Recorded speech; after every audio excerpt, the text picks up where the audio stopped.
Welcome to this JavaScript tutorial. Today, we learn how to display a city name if it starts with loss or new. Let's dive in. Our goal is to identify strings that starts with loss or new and return them as is. If not, we'll return an empty string. Here's our function.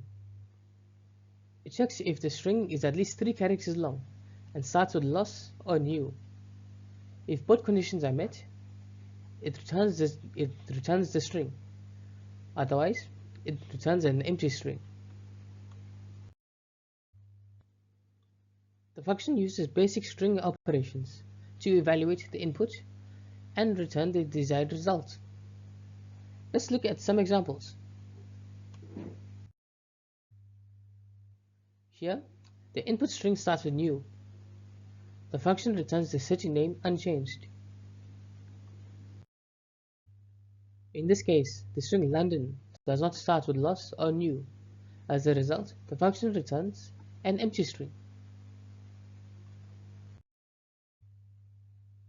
The E6 version simplifies the code using an arrow function and a ternary operator. It's concise but performs the same logic.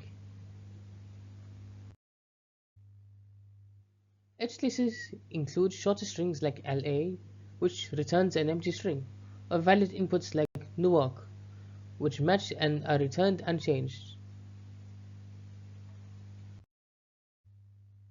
To summarize, this program identifies city names starting with loss or new, ensuring the string is at least 3 characters long. It's simple yet effective. Thank you for watching.